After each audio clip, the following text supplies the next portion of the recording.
Good evening. Welcome back my channel. Prince William stood near the tall window of his private study, his hands clasped behind his back, his posture straight but tense. He had always carried responsibility with a natural ease, shaped by years of preparation, public duty, and personal loss. But this felt different. This wasn't about public appearances or ceremonial duties. This was about family. For weeks, whispers had circulated quietly among palace aides and senior advisors. Nothing official, nothing that would ever be confirmed. But in the world of royalty, silence often spoke louder than statements. At the center of the tension was Queen Camilla's extended family, individuals who, while not part of the direct royal lineage, had gradually become more visible in certain circles. Invitations, appearances, subtle inclusions in private gatherings, small things perhaps, but in a family governed by centuries of tradition, even small shifts could ripple into something much larger. William had noticed, he always noticed, and he had begun to ask questions. To understand William's position was to understand the history that shaped him. He was not just a son, a husband, or a father, he was the future king. Every decision he made would be measured against the legacy of those who came before him. His grandmother, Queen Elizabeth II, had embodied stability. His father, King Charles III, carried decades of expectation and controversy. And William had become, in many ways, the bridge between the past and the future. He believed in modernization, yes, but not at the cost of clarity, not at the cost of identity, and certainly not at the cost of the monarchy's integrity. The meeting was arranged discreetly, no official record, no press announcement, only a handful of trusted individuals were aware it would take place. It was held in a quiet drawing room at Clarence House. Camilla was already seated when William entered. She looked composed as she always did, her expression calm but perceptive. She had learned long ago how to navigate the complexities of royal life, how to withstand scrutiny, criticism, and the slow, often unforgiving tide of public opinion. William, she said gently. Camilla, he replied, nodding. There was no hostility in his tone, but there was firmness. They spoke for nearly an hour, no raised voices, no dramatics, just careful, deliberate conversation. William expressed his concerns, not as accusations, but as observations.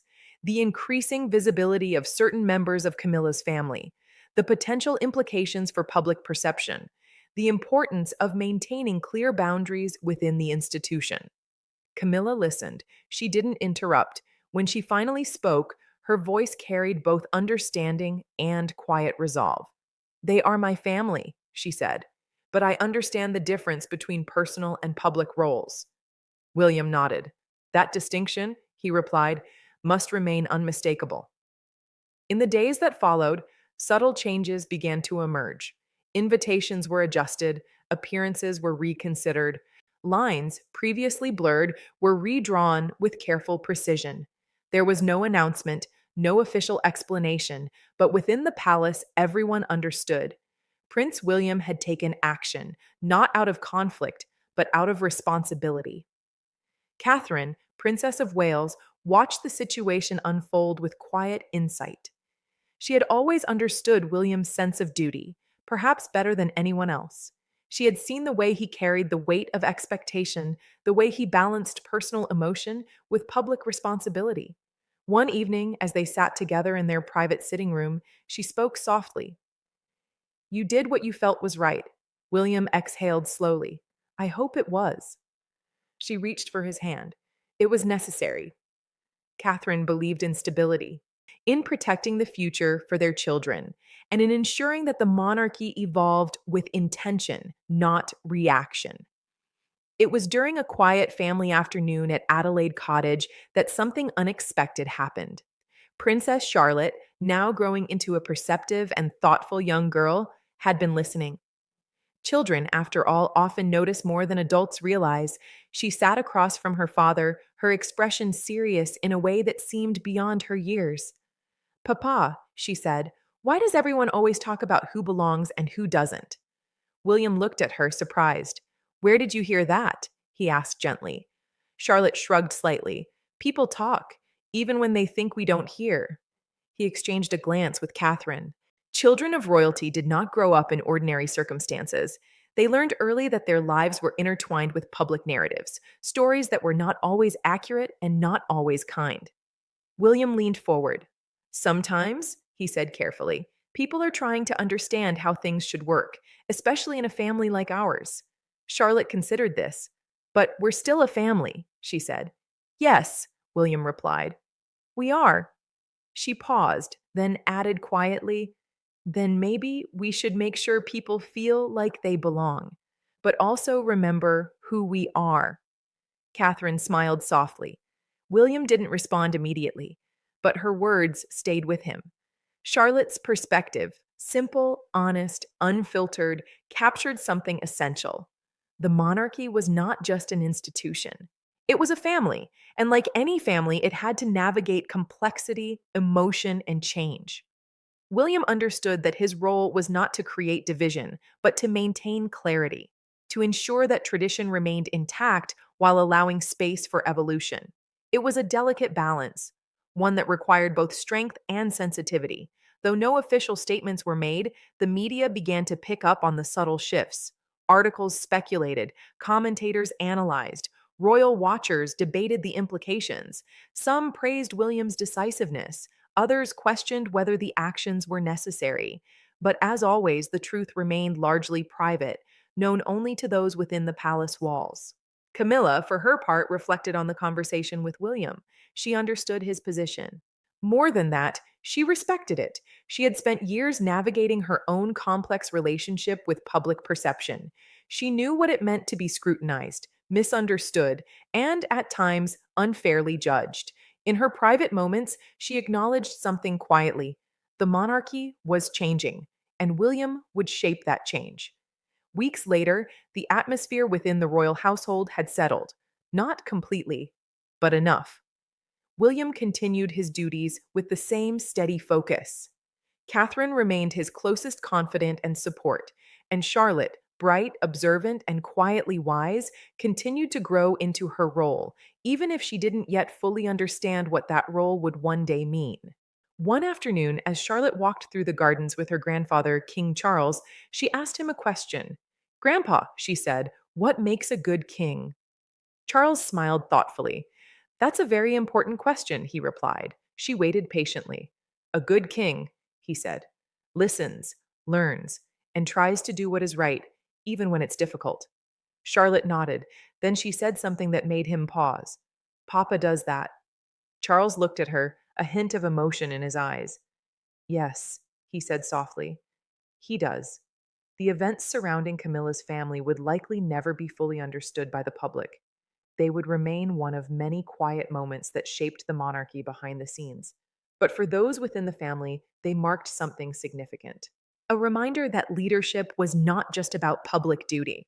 It was about making difficult decisions, protecting the institution, and listening even to the smallest voices. As the sun set over Windsor once more, William stood again by the window, but this time there was a sense of calm, not because everything was perfect, but because he had acted thoughtfully, deliberately, and with the future in mind. Behind him, the sound of laughter echoed faintly. George, Charlotte, and Louis playing together. Life, in all its complexity, continued, and in that moment, William understood something clearly. The monarchy would endure, not because it resisted change, but because it learned how to guide it. That evening, as Charlotte prepared for bed, she turned to her mother. Mama, she said, do you think being royal is hard? Catherine smiled gently. Sometimes, she said. Charlotte thought for a moment. Then I think we should help each other. Catherine kissed her forehead. That, she said softly, is exactly how we do it. The night settled gently over Adelaide Cottage, wrapping the royal residence in a calm that felt almost deceptive. Inside, however, thoughts were still moving, quietly, persistently, like currents beneath still water. For Prince William, Charlotte's words lingered longer than he expected. Maybe we should make sure people feel like they belong, but also remember who we are. It was simple, and yet it wasn't. The following days brought a subtle shift, not in public appearances, but in William's approach behind closed doors. Where before his focus had been firmly on structure, on preserving the institution's clarity, now there was something more layered in his thinking: belonging, identity, balance. He found himself revisiting conversations, replaying them not with doubt, but with reconsideration. Had he drawn the lines too firmly, or had he done exactly what was needed?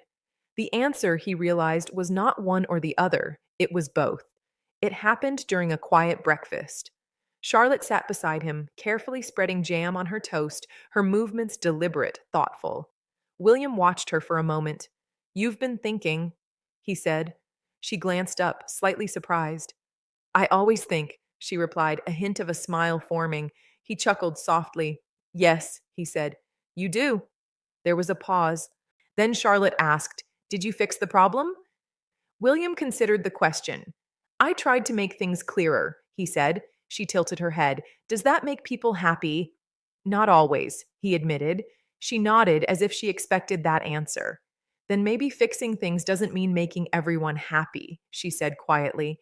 "Maybe it means making things fair." William felt something shift inside him again. Fair, not easy, not comfortable, but fair. Later that week, William was summoned to Buckingham Palace. King Charles III had requested a private audience. The meeting was formal, but not distant. Charles stood near the fireplace, his expression thoughtful. "William," he said, "I've noticed the adjustments." William inclined his head slightly. "I felt they were necessary." Charles studied him for a moment. "You've always had a strong sense of duty," he said. "It serves you well." There was a pause. "But duty," Charles continued, "can sometimes feel unforgiving." William met his father's gaze. "I'm aware." Charles sighed softly, not out of disagreement, but understanding. "The monarchy survives on balance," he said. "Too rigid, and it breaks. Too flexible, and it loses form." William nodded.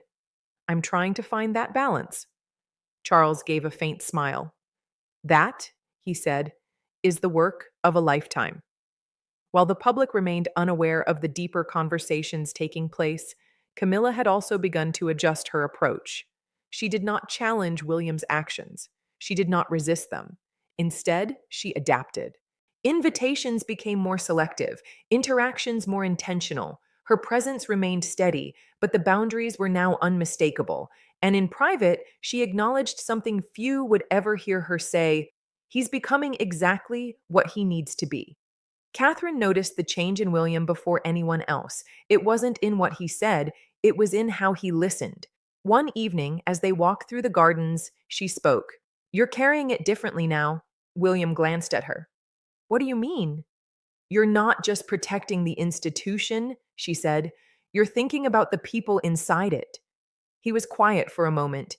"Charlotte helped with that," he admitted. Catherine smiled. "She has a way of doing that." Life for George, Charlotte, and Louis continued as it always did: structured, guided, yet filled with moments of normalcy their parents worked hard to protect. But Charlotte, in particular, seemed more aware lately, not burdened, not overwhelmed, just observant. During a lesson one afternoon, her tutor asked a simple question: "What does leadership mean?" The answers varied: strength, responsibility, decision making. Charlotte raised her hand. "It means listening," she said. "And," she thought for a moment, "and making sure people feel safe, even when things are changing." The tutor paused. "That's a very thoughtful answer." Charlotte simply nodded. Though no official statements had been made, royal commentators began to notice something different in William's public demeanor. There was a quiet confidence, a steadiness that felt less reactive and more assured. He spoke less, but when he did, his words carried weight. Speculation continued, of course, it always would, but increasingly, the narrative began to shift. Not conflict, not division, but leadership. One evening, long after the household had quieted, William returned to his study. He stood once again by the window, the same place, the same view, but he was not the same man who had stood there days before.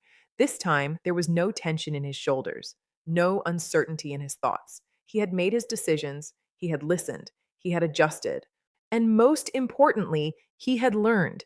As he turned to leave, he noticed a small drawing placed on his desk. Charlotte's. It showed a crown, but not a perfect one. The lines were slightly uneven, the shape imperfect, and beneath it, in careful handwriting, were the words, "A crown is not just worn, it is carried." William stared at it for a long moment. Then he smiled. The situation involving Camilla's family would not define the monarchy, but it would shape it in small, quiet ways, in decisions made without announcement, in conversations never recorded, and in the voices, both young and old, that guided those decisions forward. Leadership, William realized, was not about control. It was about understanding, not about drawing lines for the sake of authority, but knowing why those lines mattered and when to soften them and when to hold them firm. That night, as William tucked Charlotte into bed, she looked up at him. "Papa," she said, "are things better now?" He thought for a moment. "They're clearer," he said. She smiled sleepily.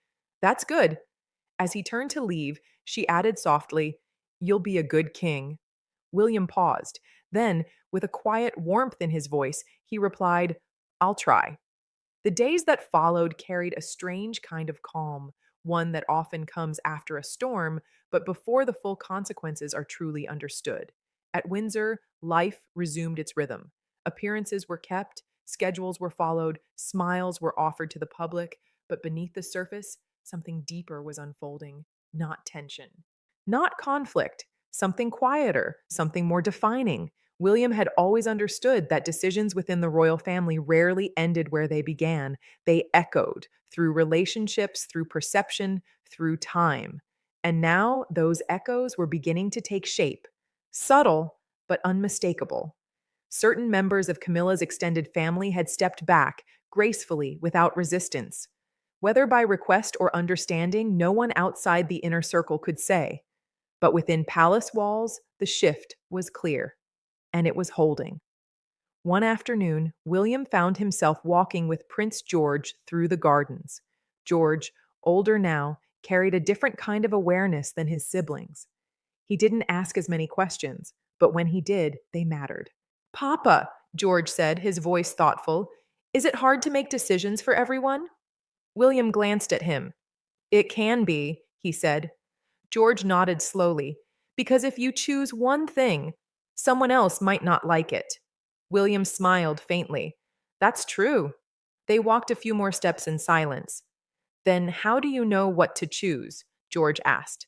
William stopped. He crouched slightly, bringing himself level with his son. "You choose what protects what matters most," he said. George considered that. "And what matters most?" William didn't answer immediately. Then he said, "People and the future." George didn't reply, but his expression said he understood more than he let on. Across the estate, Camilla sat in a quiet sitting room, a book open in her hands, but unread. She had felt the shift not as rejection, but as repositioning, and she accepted it. There was a time years ago when such changes might have felt personal, when every adjustment would have carried weight, but not now. Now she saw it for what it was, a necessary evolution, and perhaps, she thought quietly, a sign that William was ready.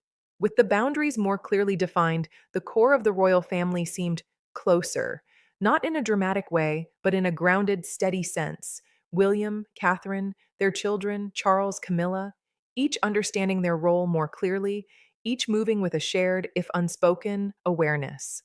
There were fewer uncertainties now, and that brought its own kind of peace. Charlotte had not stopped observing. She rarely did.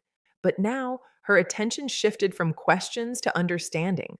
She watched how her father spoke in meetings, how her mother supported quietly, without needing to lead, how her grandfather listened before responding. She was learning, not from lessons, but from moments. One evening, the family gathered for dinner. It was informal. No ceremony, no expectations, just family. At one point, Louis laughed loudly at something small, something only he seemed to fully understand. The room softened instantly. Even William smiled more freely. Charlotte looked around the table, and in that moment, she saw it clearly. This was what mattered. Not titles, not roles, but this: connection, presence, belonging. In the weeks that followed, William's public appearances began to reflect something new. He was still composed, still measured, but there was a subtle warmth, an openness that hadn't been as visible before. He listened longer, engaged more directly, spoke with a clarity that felt grounded not just in duty, but in understanding. People noticed. They always did. But this time, the response was different. It wasn't just respect, it was trust. Catherine watched it all with quiet pride. She had seen William at every stage: uncertain, determined, burdened, resolute, and now balanced, not perfect, but grounded, and that, she knew, was far more important. One evening, William received a handwritten note, no official seal, no formal language, just a few simple lines. It was from Camilla. Leadership is not measured by what you hold in place, but by what you guide forward. You are doing both. William read it once, then again, and though he didn't respond immediately, he understood.